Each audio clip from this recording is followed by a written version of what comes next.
5 jari saya, 5 rukun Islam. Gelas agama Islam. Ini 5 rukun Islam. Orang Islam yang menjalankan 5 rukun Islam, dia disebut muslim yang kuat. Kuat nggak? Jatuh nggak gelasnya? Hancur nggak gelasnya? Lihat baik-baik.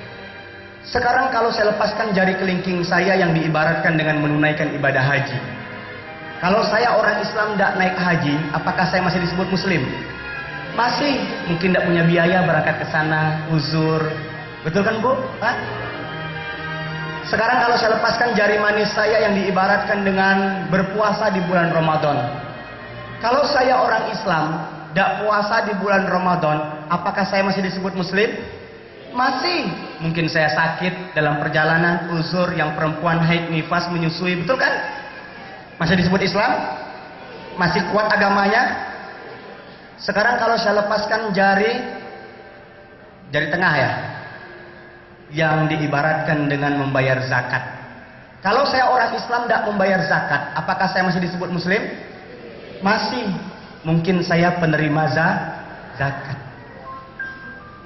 Remaja, Bapak Ibu semua, lihat saya. Kalau saya lepaskan jari telunjuk saya yang diibaratkan dengan sholat 5 waktu, kalau saya lepaskan jari telunjuk saya yang diibaratkan dengan sholat 5 waktu, apakah saya masih disebut muslim? Masihkah saya memegang agama Islam saya? Apa yang terjadi dengan agama Islam saya? Kalau saya lepaskan jari telunjuk ini, apa yang terjadi dengan gelas? Apa yang terjadi dengan gelas? Kalau saya tinggalkan sholat, apa yang terjadi dengan agama saya? Apa yang terjadi dengan agama saya? Dan bagaimana kalau saya lepaskan?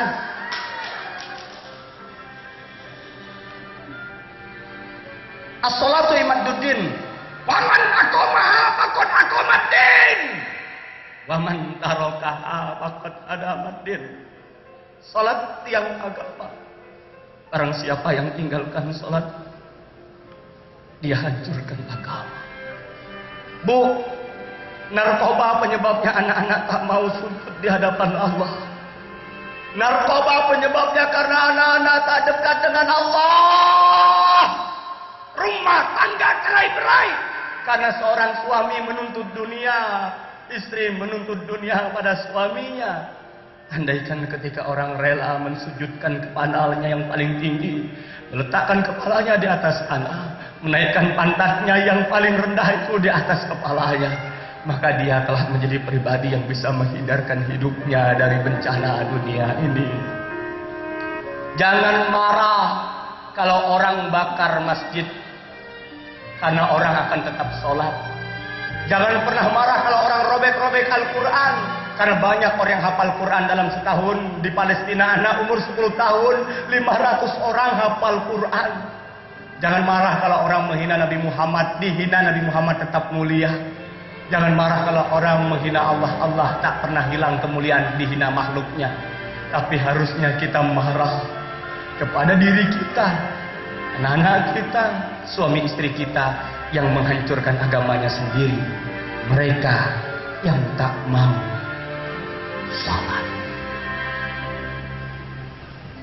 Ayahanda bunda semuanya, jikalau kita menjadikan salat sebagai landasan, saya percaya, ibu lihat baik-baik, orang yang takbir itu begini, Allahu Akbar, dia pakai pernapasan dada, perut dia prahma, sehat. Lalu suami bangun di sepertiga malam, bangunin ibu, Bu, kita sholat tahajud, anak kita mau ujian nasional, panggil kakaknya, yuk sholat tahajud. Bapak jadi imam. Bismillahirrahmanirrahim. Alhamdulillahirrabbilalamin. Selesai sholat, ibu cium tangan bapak, bapak ngusap ubun-ubun ibu, anak dipeluk, anak cium tangan ayah ibunya, bapak ibu berdoa, langit terbuka, pintu langit yang terbuka. Saya keliling Indonesia, sampai Singapura, Malaysia, hanya ingin menyampaikan hal sepele ini, bahwa ternyata orang-orang yang bebas dari kesulitan hidup adalah mereka yang mau menyisihkan waktunya untuk mengadu kepada Sang Maha Pencipta. Bapak Ibu semua, pulang nanti kita ke rumah, lihat, benarkah sajadah itu masih sering kita bentangkan? Benarkah mukena ibu masih sering dipakai? Jangan-jangan anak-anak kita pulang ke rumah, mereka tak pernah menyisihkan waktu hanya untuk 5 menit menghadap Sang Maha Pencipta. Adinda, abang pernah seperti dirimu. Saya pernah sekolah waktu SMA. Dan jujur, saya punya teman SMP yang jauh dari Tuhan.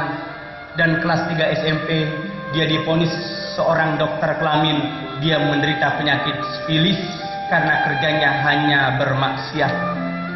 Saya punya teman SMA yang sibuk dengan kejahatan, berjudi, narkoba. Hari ini dia menderita sakit tak kunjung sembuh. Tapi orang-orang yang mau mendekatkan dirinya kepada Tuhan, lillahi ma fis samawati wa ma fil ardh. Kepunyaan Allah langit dan bumi, Allah yang memberikan segala rezeki untuk kita. Ibunda, mau nggak marah sama suami kalau dia tidak sholat? Harus. Kalau bapak tidak sholat pasti dia rentan maksiat, dia rentan malas bekerja, dia rentan menghabiskan hartanya untuk yang sia-sia. Kalau ibu tidak sholat, dia rentan tak mau melayani bapak dengan ikhlas. Dia rentan kerjanya hanya menggosip, membuka aib orang.